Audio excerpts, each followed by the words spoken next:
Oh, you're gonna just sit there?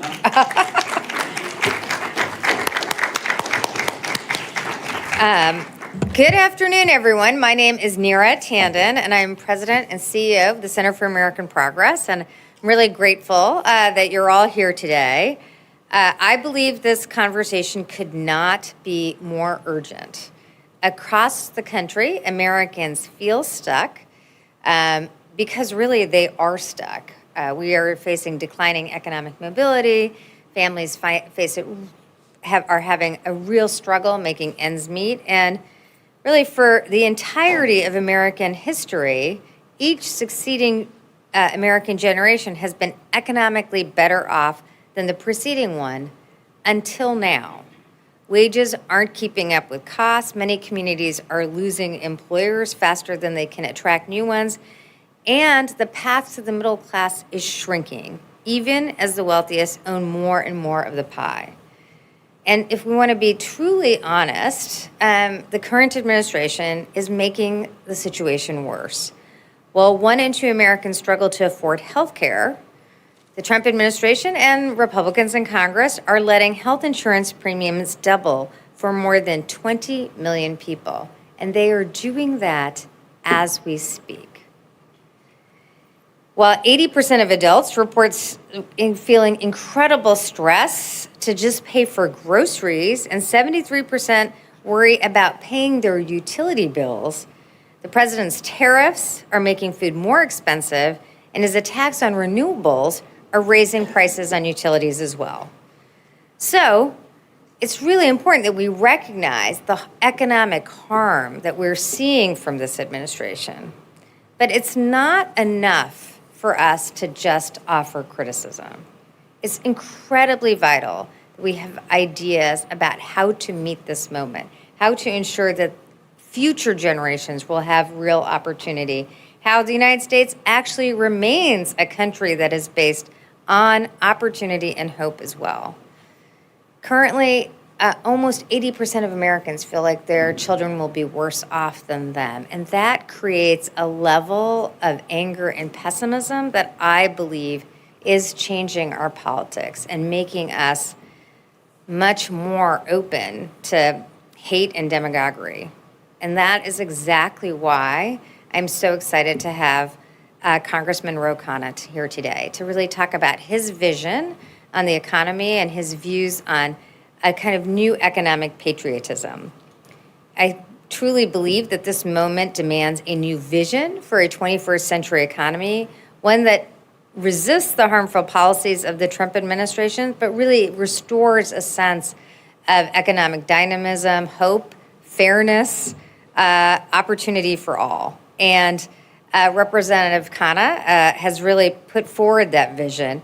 He'll talk more about it, but it is really a national mission to innovate, to create opportunity for every community, and to build more in the United States. It means new factories, tech hubs, hospitals, and universities, and it means investing in all of us, not just some of us. I'd be remiss if I didn't also note that Representative Khanna is not just a leader who's putting out a new economic vision and addressing some of our core issues and concerns as a country, but he is also a true fighter. And nothing demonstrates that more than his principled resolve and fight to ensure that we have actual accountability in our country for those who create the greatest harm to the most vulnerable. And I just want to express my thanks to him for his leadership with Congressman Massey on ensuring that we have actual information, hopefully soon, out of our Justice Department on the Epstein files. So I'm going to applaud that myself. It is really one of the first times we've actually seen true accountability in the Trump administration. And so I think if you are able to deliver a bipartisan vote in that, and it's one of the toughest issues, then I think we can also look for real leadership on economic issues as well. So with that, it is my great honor to bring to the stage Congressman Khanna from California.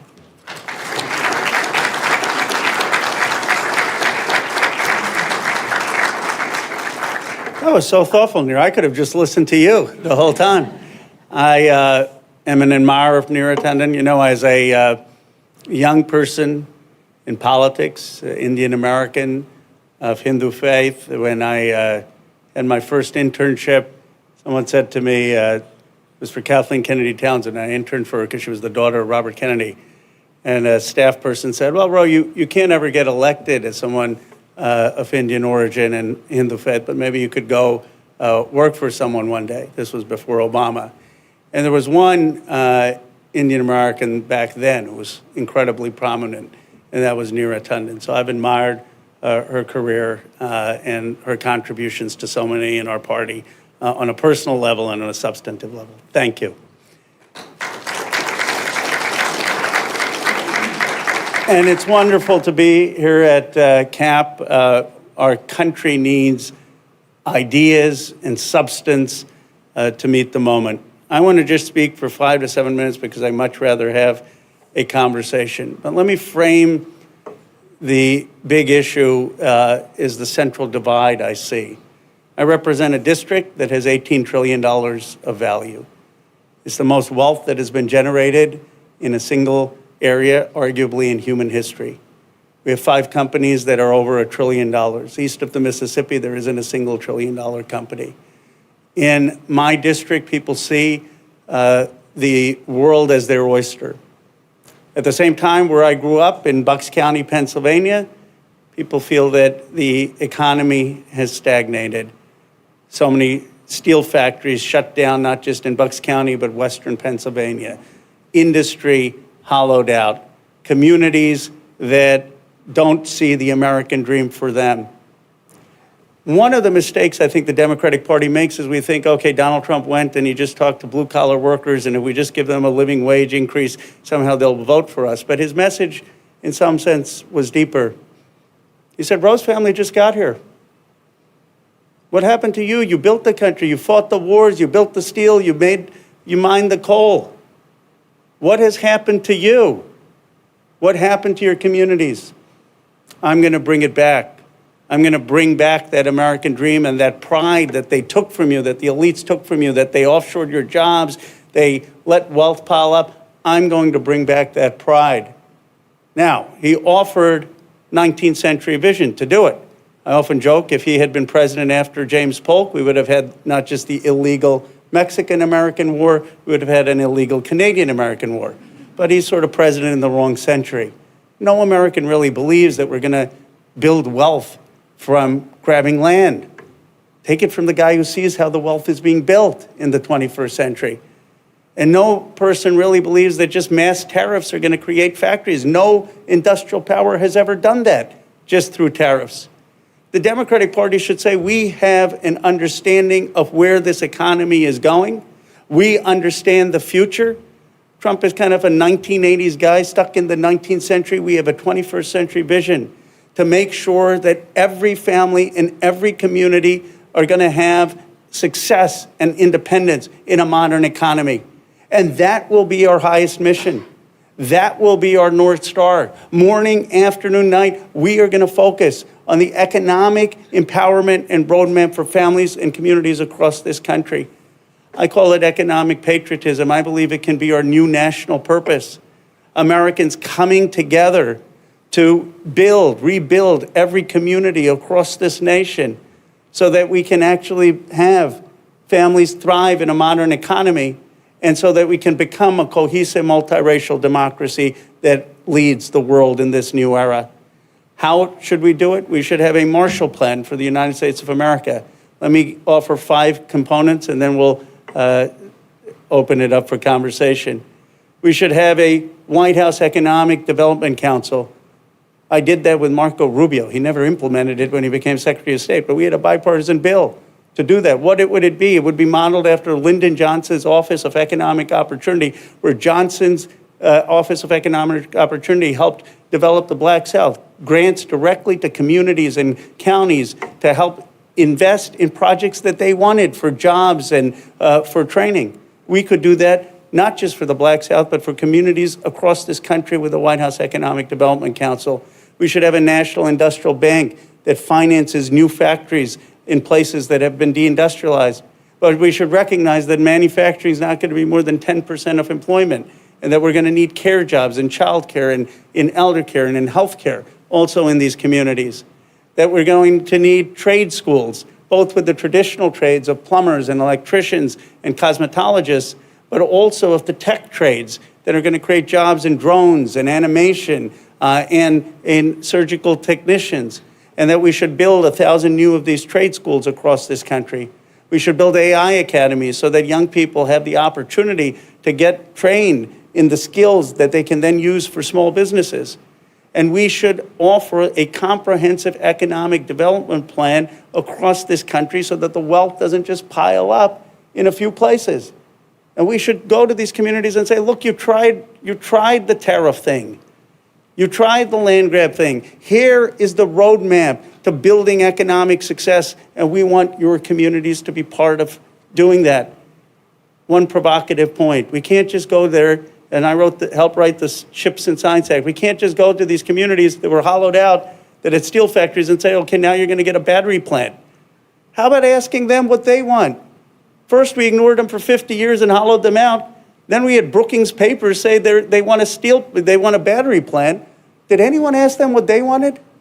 Did anyone go and say, what do you want to build? Our party needs more humility. I've said we've spent so much time railing against Donald Trump, we need to spend more time railing against a system that has shafted people and given rise to the anger that created the conditions for Donald Trump. I believe we're going to have a historic realignment. I believe that 2026 and 2028 offer us the opportunity to really give a new national purpose to this country, to offer a real plan for how we're going to build jobs and economic prosperity across this country. And by working together to do that, that's how we're going to come together to be a multiracial democracy. My parents came here when Kennedy had called for us to go to the moon. We were humming. We were the place to be.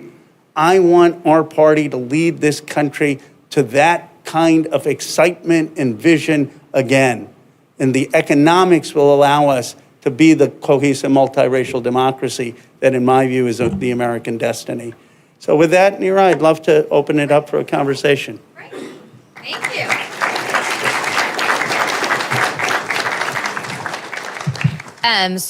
I'll ask some questions for a bit here, and then we want to have questions from the audience, so get your questions ready. So thank you so much for that, Congressman Khanna. And can I just ask, you kind of frame this around patriotism. Could you just talk a little bit more about why you have that framework and what it really means? I was born in Philadelphia in 1976, our bicentenary. My wife's tired of hearing me say that, but it is a great biographical fact for a politician. And I grew up in Bucks County. Like I said, as a grandson of someone whose grandfather fought in Gandhi's independence movement for 4 years, as a son of immigrants, as Indian American, of Hindu faith. And I had teachers who believed in me. And I couldn't hit for anything, and I had Little League coaches who believed in me. I remember my first op-ed I got published about the Gulf War, and it said, read this 14-year-old's lips, George, in the Bucks County Courier-Times. I have it framed in my office. I thought the President of the United States was going to read my op-ed. Now I write in the New York Times, they still don't read it. But the point is, this country gave me everything. It believed in me. My mom said, you can be anything in this country. You can do anything if you work hard. It is a remarkable country. It is still the most open democratic system in the face of the world. And we're going to become the first cohesive multiracial democracy in the history of civilization. We as Democrats need to talk about all the things that are right about America as we also criticize what's wrong about America. We need to understand that there is no greater honor, no greater privilege than being an American citizen. That is how I was raised. Why Mom talked at the kitchen table used to have me memorize English words, because she thought that that was the way, that learning American language and English and American history was the way up in this nation. And I think we have been that that party, and we need to just emphasize that. Great. I guess I wanted to touch on maybe a hard question here, but it's one we're honestly struggling with, which is you reference an Invest in America agenda and investing in communities that are left behind.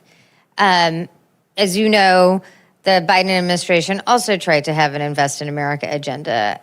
Some of it was too slow and has been halted now. But the theory of that was to invest in places that have been left behind. You make an excellent point about often not asking what people wanted. But I wanted to just, get your sense. Is it that the policies weren't well communicated in the past? Is that still the right, obviously you think it's the right strategy. How would we do that differently in the future to ensure a greater degree of success? I think we have to replicate the modern FDR coalition. There are two components to it. One of it is people not feeling that they can pay the bills and their costs going up. And so we missed that part of it, not because the President Biden didn't care, but we weren't able to do things like get healthcare costs down, get childcare costs down, get college costs down. And that part of the agenda wasn't there, get grocery prices down. So there has to be an immediate impact on the rising costs that people have and a willingness to offer structural change. I mean, in my view, it's Medicare for all. It's $10 a day childcare. It's taxing billionaires with a wealth tax. It's saying that we understand the economic system isn't working for you. Second, you have to be willing to say, and I think this comes unnaturally to Democrats, or because we're very polite, that the governing system shafted you, that the governing class didn't do the right things. And you have to be willing to call that out and say, we're going to need a new guard, a new generation, that the old guard has failed us. And, some of these folks, you'll be offending people who may have been colleagues and who you were part of that system, but we have to recognize there's a righteous anger at the system. And third, I would say that the economic development strategy has to be modern. It has to include the private sector. It has to include labor. It has to include tech jobs and AI jobs and healthcare jobs and care jobs and nursing jobs. Yes, it's got to have some types of factories, but it can't just be, let's just build factories. I mean, that's not going to convince people that you really understand the modern economy. And so President Biden's strength was a sense that he really got these communities, but I don't think we were able to convey to that young person that we really have a strategy for that community's future and we were going to implement it. So those would be my senses of how we can build on that work. You talk a lot about training and vocational training, other forms of training. We're doing a fair amount of work on this here at CAP, but I also wanted to just get your sense of the differential. You emphasize a lot of training opportunities for people who don't go to college across a wide spectrum, AI jobs, other areas. Could you talk a little bit more about that, your that vision you have, and why that is important, and what kind of message it sends to working class people when you build a system that's designed around their opportunities as well? Well, 400 to 1 is the amount the federal government spends on college and college-oriented programs compared to career, technical, and vocational education programs. So partly we just have not done enough to tackle the challenge for 60% of Americans who don't go to college and what their future was going to be. Now, here's the interesting thing that I think is happening in our country. When deindustrialization took place, the first people to sound the alarm was William Julius Wilson. Has anyone read William Julius Wilson here? Yeah. It was at University of Chicago. And he was basically saying you're ruining black inner cities because black jobs are disappearing through deindustrialization. And no one really cared, paid attention to him. And then Deaton and Case and others started writing about blue-collar jobs disappearing in largely white working-class communities. And more people started to pay attention. They basically were saying the exact same thing that William Julius Wilson was talking about 15 years earlier, calling them debts of despair, but more people paid attention. But it was still just a blue-collar class. Now, AI is threatening white-collar jobs.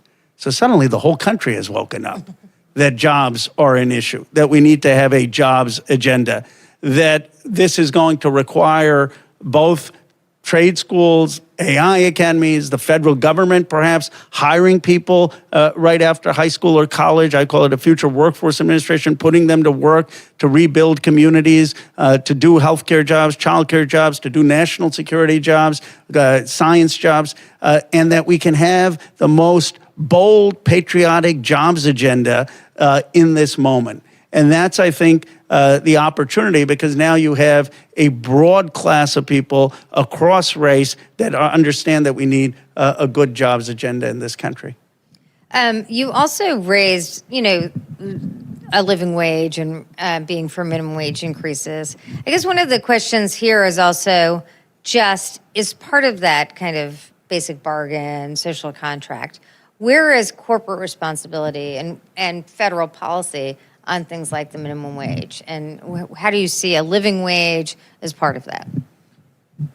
Well, I think there's great consensus in the Democratic Party that we need to be for a living wage. We've passed this multiple times in the House of Representatives. And I had called for firing the parliamentarian back when we couldn't get it through the Senate. But if you look in Mexico, for example, AMLO and President Sheinbaum, who I just saw, one of the things she pointed out was that they raised the minimum wage there, which was about $4.65 a day, to $15 a day, 6 times in the course of AMLO's presidency. And it's one reason they were one of the only examples of an incumbent party post-COVID that won.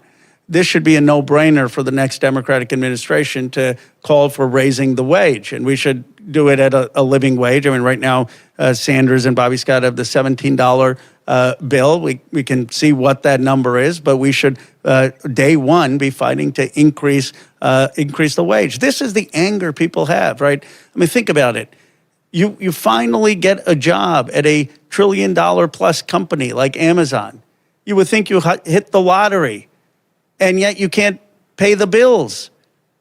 I've taken to calling the wealth tax to my tech friends, not the wealth tax. I call it the anti-revolution tax. Just pay it that way. We are in an FDR moment. FDR stood up to the economic royalists to be able to save capitalism from itself. And I believe we need the same thing. We're making so much wealth, so much wealth that we need to make sure that prosperity is shared, that people have a stake in it, who may not be the CEOs or the venture capitalists in the friends and family rounds of these tech companies. Can I just follow up on that point? Because I do think when people are kind of angry at the system and feel that it's rigged, perhaps the most obvious example of that is in our country today, billionaires don't just have a billion, they don't just have billions of dollars. They have billions of dollars of political power as well. I mean, we've never seen a system in which the president's largest political contributor becomes the person who has the largest sway on which federal workers are hired and fired, right? It's like a whole new era. So I also guess I'd ask you, as the representative of Silicon Valley, how they see the need for patriotism, how they see their role and responsibility in a country where, you could say all these policies are great for companies because they get to do what they want, yet the democracy is fraying, systems are, there's more and more anger across the board. Are people thinking in the long term about how to solve this problem or not? Well, too many people in the Valley, unfortunately, supported Trump, but I think they're slowly having some buyer's remorse. And that buyer's remorse is that they see the ugliness of those policies, that it could mean trade wars, it could mean firing people at the Fed and total destabilization, it could mean the banning of international students from coming here and being competitive, it could mean a ugly nativism emerging in the United States. I had to stand up for Sriram, who was an appointee to the Trump administration because MAGA was attacking him based on his race and being an immigrant. And so I think that it's hitting them now that they're seeing this, what Darren Acemoglu, the MIT Nobel laureate, won the Nobel Prize for, that stable economic systems and the rule of law actually produce economic growth. And Reid Hoffman was saying this, but it was so abstract, and now I think people are realizing this. But that doesn't mean that we can just rely on their benevolence to have the right policies. I think what we need to say is, look, you have to. We want to have innovation, but this innovation that has just enriched a few billionaires is not sustainable for American democracy. You're going to pay more tax. We're going to invest in universal national health insurance and Medicare for all. We're going to have $10 a day child care. We're going to have a living wage. We're going to invest in these communities. You're going to help with creating these trade schools. You're going to help with creating these AI academies. I said to someone in the Obama administration, and they thought I was a little naive, I said, couldn't the president just tell these tech leaders to do it? And they said, come on, Ro. I mean, you can't just do it with the president. But now Trump set a new precedent. The next Democratic president better tell these tech companies, get on board. Get on board. Start to invest in this community, or you're going to face more and more pushback. And I say to folks that yes, they're realizing the importance of liberal democracy, but they also need to be held accountable. Yeah, just on that point, you haven't had Democratic administrations take actual shares of companies. There is a kind of intervention that we're seeing, and those are powers. I'm not saying we should take shares of companies, but the president has discovered new powers, and it's important to really think through how to use those for good in the future. I'm going to ask one or two more questions, and then I'll turn it to the audience. So get your questions ready. They should be actual questions. I actually enforce that, so I hope you get them ready. I do have to ask, just because it's been such a newsworthy event, that you and Congressman Massey formed a really strong bipartisan partnership to deliver, accountability around the Epstein files, to actually just get the information out. How do you see that now? What are your thoughts on where we are with the Justice Department? And really just how was it to have that actually succeed? And are there other areas of opportunity in the future for bipartisan action on accountability? Well, first, the people who are the heroes of the story are the survivors. They had to come to the Capitol twice, and that's really what shifted the votes on the Capitol. They came in September 3rd, and then they came later in November after the shutdown. And those stories were so harrowing. I mean, these are women who've been denied justice for decades. People who were told to recruit other junior high school students or high school students to be raped because Epstein or his associates told him to do that. One of the stories that stands out in my mind is someone who ended up recruiting a junior high student to take her place, and still 30 years later had the guilt of that. So what started out as a intellectual pursuit of justice for me and for Thomas Massey and for Marjorie Taylor Greene became very personal as we spent time with these survivors, hearing their stories. It is so offensive to me, to anyone who calls it a hoax, without having ever met them, without ever listened to them, and the trauma that these women are living with, 1,000 victims. And just being heard, just having the Congress pass this, at least gave them a sense of being seen, being heard for a government that has betrayed them. The second thing is, and I've taken to this calling of an Epstein class, and I got into a polite conversation with David Brooks. He says, well, are you calling everyone in government a rapist? I said, no, I'm not saying that. This is not QAnon. What I'm saying is this Epstein class sensibility. When you look at people who felt that the rules didn't apply to them, that they didn't have to worry about the cost to society, that there is an anger in this country that too many people in our governing class have not paid enough attention to folks who have been abandoned, who've been let down.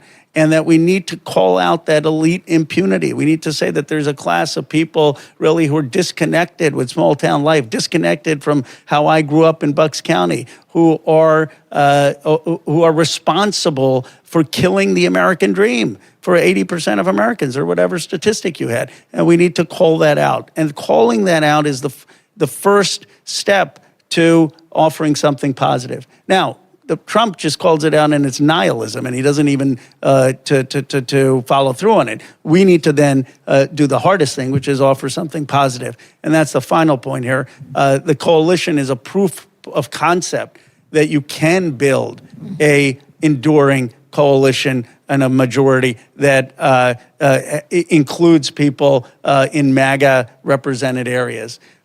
Last night's election, even though we didn't win, shows that you can do well in a place in Tennessee. We need to think about 26 and 28, not just about how do we win, but how do we create a governing majority in this country that is going to bring transformational change for people who feel left out of a modern economy. How do we have that modern FDR coalition? I genuinely believe it's possible, and this is a proof of concept that in certain cases you can do it. And just to follow up on that, I mean, I do think that you made these connections, but, another way to think about this is that the people who were the most victimized, people who were victimized in this situation, were the most vulnerable, like girls of working class families who were working in areas who got recruited basically because their parents had little political power. They never worried about them being able to marshal the forces of the police. They thought that they were essentially, they basically, people would ignore them, that they were basically invisible. And that's what made them so vulnerable. So it is a similar issue of how people do feel like there's two systems of justice, there's two systems in the economy. And I think that might be one of the other reasons why it's resonated so much and brought so much bipartisan support. I think you're absolutely right. And when you hear Marjorie Taylor Greene talk about these survivors, she talks about forgotten Americans, abandoned Americans. Forgotten Americans, Trump basically stole all the slogans from the most popular presidents. He stole forgotten Americans from FDR, and he stole Make America Great Again from Reagan. But to me, I don't understand why this is so controversial to look at FDR as the model. He's the most successful Democratic president in history. He did 4 terms. I was at a blind spot on some issues of race, so we should adopt it with Dr. King's connection of a freedom budget. And we should say, look, that we need an economic agenda that is for the working class and for the middle class, and not for a group of elites who have rigged the system just to benefit them, and that this is the central democratic project. Great. Questions from the audience? Billy, you want to go over here? If you can identify yourself and say who you're with, and then very much try to make your comment an actual question, that would be so great. Thank you. Right, good distance. Hi there, Edmund Morris, just an independent researcher. So of all the many things that beg to be asked, the one that I'm going to throw out is about the disconnect between macroeconomic measures and microeconomic reality.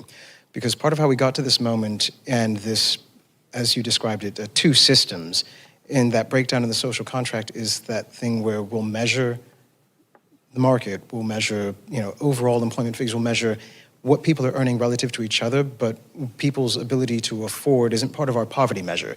It's not part of how we measure where are they in the country. The same dollar doesn't go the same way in Chicago as it does in Topeka, as it does in, San Francisco or DC. So when you're looking at how we retool how people work, what are you looking at for how we retool how we measure their success and how we compare or assess how well different parts of the country are doing, so they're not using a single yardstick that doesn't quite stack up everywhere we're looking? That's a brilliant question, and if they're economists, I think that's a very worthwhile project, because the reality is that while wages have stagnated, the costs of childcare have skyrocketed. The costs of healthcare have skyrocketed. The costs of education have skyrocketed. The cost of housing in many places has skyrocketed. And so it's not just a subjective feeling. Most people feel that it's much harder to support a family. And there's no simple economic statistic that I know someone who taught economics, wasn't a PhD, but taught it, that captures that. I mean, you can have GDP per capita, you can look at inflation, you can look at purchasing power of goods, but when you look at the big things in life that people need, healthcare, childcare, education, and the fact that those costs haven't kept up with income for many, there should be some way of capturing that and measuring that. And, that's for people smarter than me in economics to figure out how we come up with that. We'll definitely talk to our econ team. Right here. Thank you. An absolutely fascinating, very important discussion. I believe all of us. Thank you for what has been said. Just a brief word on my background. I worked for 10 years in construction. I have a PhD. I worked for 30 years in countries all over the world with the World Bank, including some of the very poorest countries in the world. And for the last decade or more, since I retired, I've been working on America's economic problems, which I think were encapsulated in a phrase. Many things were said that were just wonderful, but the thing that struck me is we need to raise wages and lower the cost of things. Those are in tension. How do you accomplish higher wages if you don't sell your goods for more? Well, there's an answer to that. And I'll just put it briefly, I'll share a paper with you at the end. Basically, the American goods find it increasingly hard to compete. The goods that American workers are making, whether it be from Pennsylvania or California or wherever, these goods are finding it very hard to compete against imports, we know that, and as exports, we know that. The United States in some years has had a trade deficit equal to 3/4 of all the trade deficits in the world. Sir, I have to ask you to get to a question. I'm so sorry. Yeah.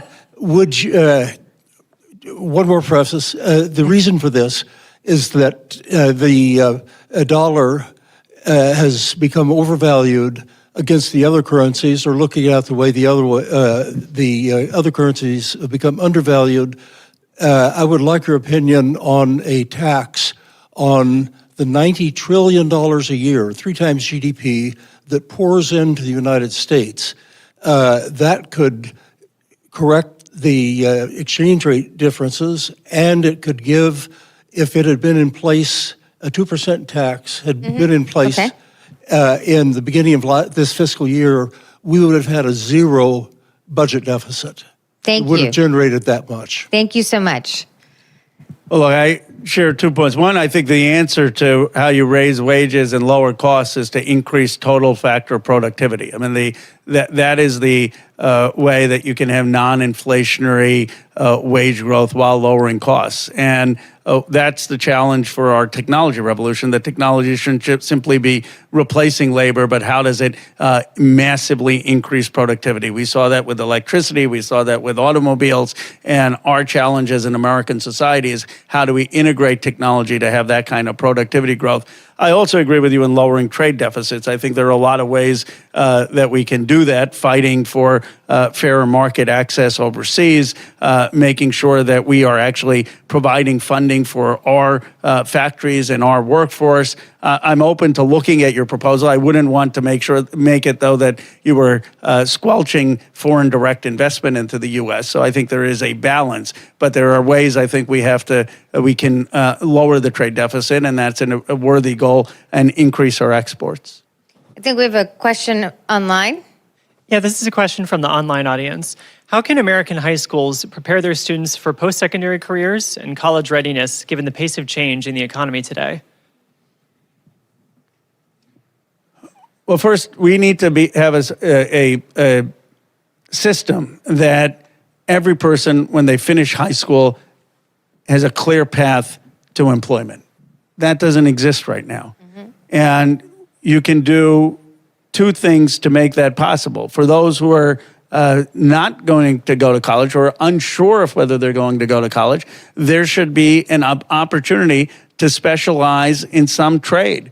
whether that is as a cosmetologist, an electrician, or plumber, traditional trades, or whether it is as a AI prompt engineer, a drone operator, a digital marketer. You should have a ability to get that credential. And in some cases, you may do that and still go to college. In other cases, you may do that and know that then you can have a good paying job when you're done with high school. And we need to involve local businesses in thinking through what those credentials are going to be. I am a progressive. I mean, you can look me up, but I don't understand how you're going to create good paying jobs without involving local businesses and big companies to understand what the needs are. You know, FDR did that. When he talked about a right to a job, it was not just a right to a government job. It was a right to a job, including in the private sector.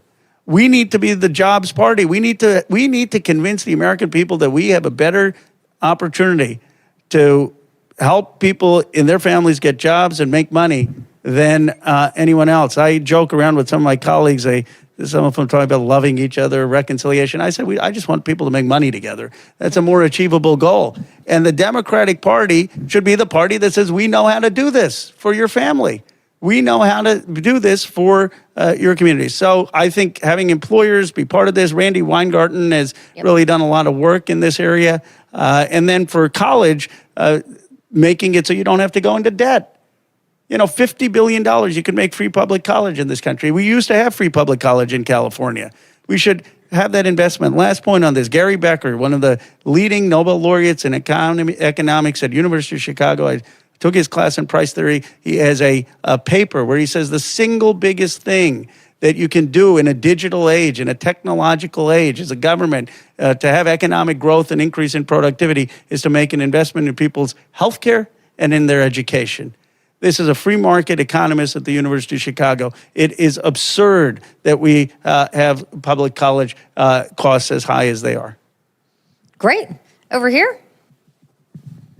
Thank you so much. Insay Witherspoon with the Children's Environmental Health Network. Nice to see you. With 40% of child health chronic illnesses being attributable to environmental exposures, air pollution, water, you name it, food, our consumer products, how do we ensure, what are the guardrails or recommendations that you'd have as we are building a new economy that takes advantage of the many mishaps of our current economy that has been putting frontline workers, that has been putting their families and communities that live close to production, manufacturing that is causing problems. I'm thinking about the threefold increase of the plastics industry, for example. It's going the wrong way. We know that there's a mounting amount of science and lived experience showing us that increased exposure to plastics, microplastics, is causing problems to pregnant women and children. AI data centers, there's fights all over the country about known exposures. So while I support increasing and making sure that people make money together, I want to make sure we're doing it in a healthy way so that we're not looking back and looking at a workforce that isn't even healthy enough to go to work.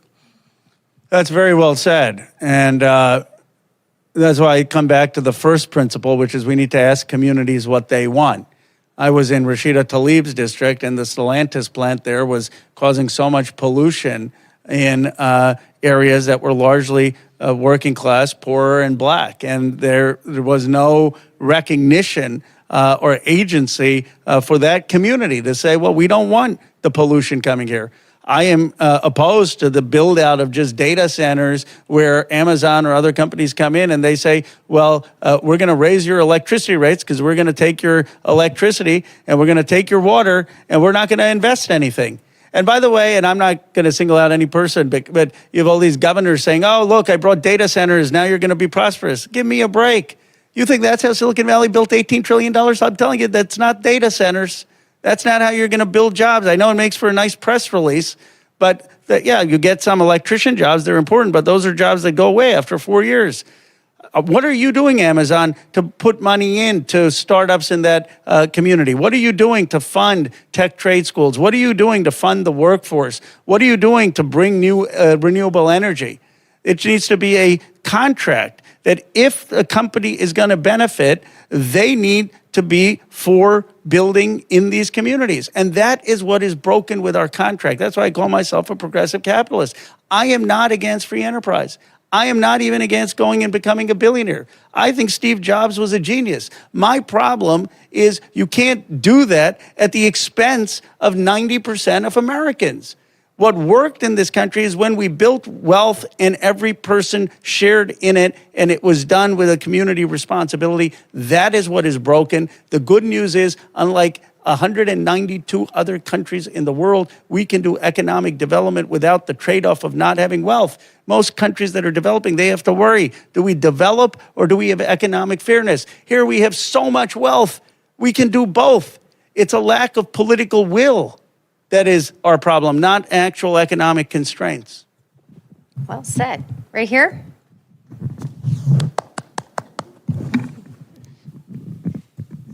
Thank you. Julie Tippins, Generations United. Love your thoughts on and identifying the caregiver sector as an important labor sector. I'm generally least paid and growing and necessary. What are your thoughts on moving that sector into living wage jobs? Well, the bill I have as a North Star modeled after Canada is to have $10 a day childcare. Childcare workers paid $20 to $25. And you look in New Mexico, you look at Vermont, they have gone in that direction. But think about it. What could be a more important job than caring after a baby between the 6 months and 3 years? You don't need James Henkman's economic data to tell you that this is the single biggest investment you can make, which he did. I mean, that's his research shows that the single biggest investment of public dollars you can make is before a kid is 5 years old. But it's also just common sense. And so, of course, you want to pay people well to be able to take care of young kids, and it opens up the labor market. I believe that it was a gendered mistake that after COVID, the first thing we didn't do with 2 million women out of the workforce is do childcare. That was Elizabeth Warren was pushing for it. There was a lot of economic data. I'm not saying we shouldn't have done infrastructure, but that should have been a priority. And it's a pro-family, it's pro-economic growth, it is creating good jobs. You're not going to have AI robots taking care of babies anytime soon. Certainly, I wouldn't want that. So I think it should be a priority for our party to get done. One final point on this, because as you can tell, I'm an FDR fan. I probably name dropped him too many times. We had universal child care in this country. The reason we had universal child care when we had 3,000 war nurseries is because all the men were scaling the cliffs of Normandy and fighting the war. The women were in the factories, Rosie the Riveter, and suddenly people said, well, who's going to take care of the kids? And so this country suddenly found the money to put 3,000 war nurseries on. And by the way, the reason they ended was not because of the money.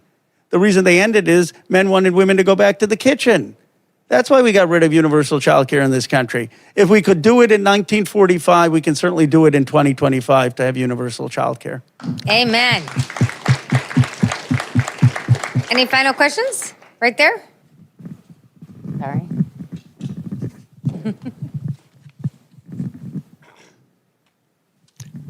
Thank you. My name is Dan Carnese. I'm from the Silicon Valley startup community, just one district over from you, Sam Liccardo.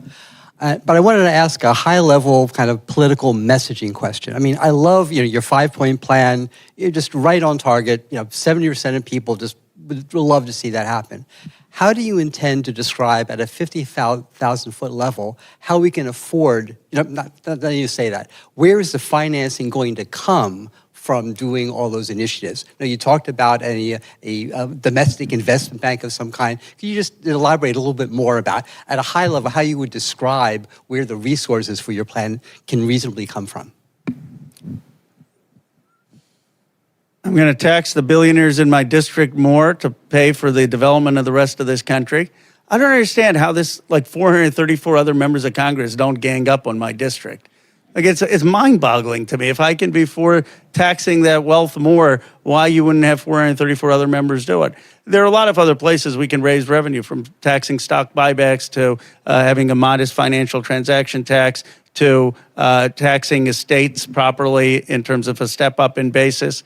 But we also need to end the militarism in our country and the overseas wars. And here I will say that it was a colossal mistake for us to give a blank check to Netanyahu and the billions of dollars that we gave there. It turned off a lot of young people. It's a mistake for the Democratic Party to be championing trillion-dollar defense budgets. You know, someone said to me, I was doing the paper with a person in defense, and they said, you know, and we're doing this paper together, and they said, a progressive Democrat, lefty, Khanna, who's calling for a reduction of the defense budget, and me, centrist, who's disagrees with him there. And I said, you know who else called for reducing the defense budget? Bill Clinton. Look at his speech in 1992. He said, I'm going to reduce the defense budget. Since when has our party said, okay, we want 56% of the defense budget to be the budget? We should have a clear message. We're going to tax this extraordinary wealth.